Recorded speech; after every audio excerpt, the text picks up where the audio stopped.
The view out of our hotel window said it all. Vancouver, British Columbia, one of North America's magnificent cities. We were lucky on this visit to have our own personal tour guide, our son-in-law, Doug McDonald. That's granddaughter Grace on what would be her and Liz and my first bike ride around the incredible Stanley Park in Vancouver. I was too busy being awestruck by the scenery to shoot much video. If you ever get to Vancouver, rent bicycles and ride the seawall around Stanley Park. Best 2 or 3 hours you'll ever spend. Next day it was off to North Vancouver and the Rocky Mountaineer. This run is called the Whistler Sea to Sky Climb. Power for this trip was 2 EMD GP40 2LWs. The W for that distinctive Canadian wide cab. Since these are freight engines, we also had a power car for passenger car electric. At 8 a.m. off we went, departing from the North Vancouver yard to the flag-waving station staff. The location lets you know that you are leaving from a working railroad yard. After a nice breakfast served in our car,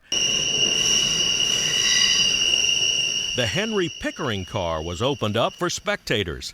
An ex-coach, the Henry Pickering was made into an open-air observation car. Well, half of it is open anyway. The 70-degree air was crisp and clean as we made our way up the grade toward Whistler. This line parallels Route 99, the sea-to-sky highway from North Vancouver to Whistler. Drivers as happy to see us as we are to see them. Even commuters in Canada are in a good mood. We passed the golf course where Adam Sandler had the fist fight with Bob Barker in the movie Happy Gilmore. Lots of creeks and streams on this line, and occasionally a through-truss bridge over them. This rail fan loves through-truss bridges. Through Squamish, midpoint on the line, where CN has a small yard, and where Rocky Mountaineer stages another of its trains. The scenic climax of the trip comes as the Rocky Mountaineer passes through 2 short tunnels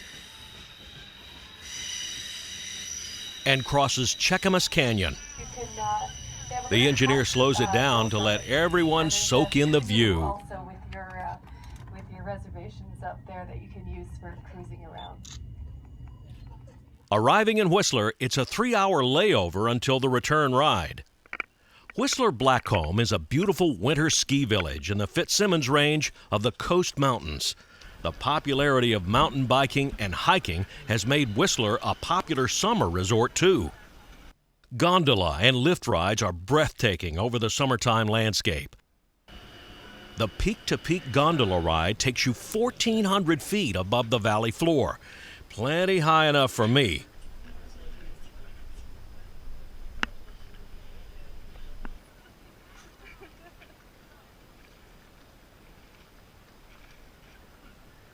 The return trip on the Rocky Mountaineer is just as scenic and exciting as the trip up was, but we were on the other side this time.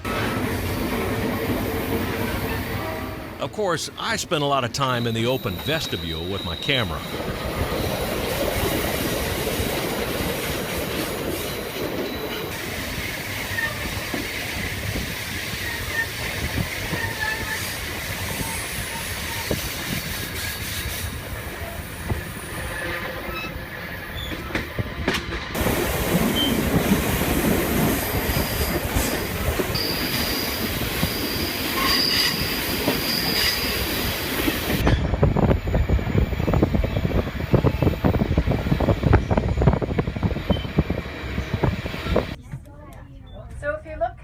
Both sides, left-hand side too, they're jumping all over the place here.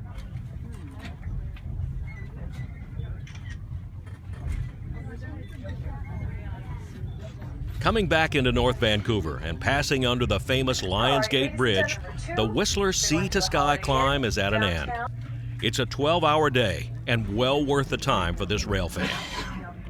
On the Canadian National in North Vancouver, British Columbia, this is Danny Harmon, out.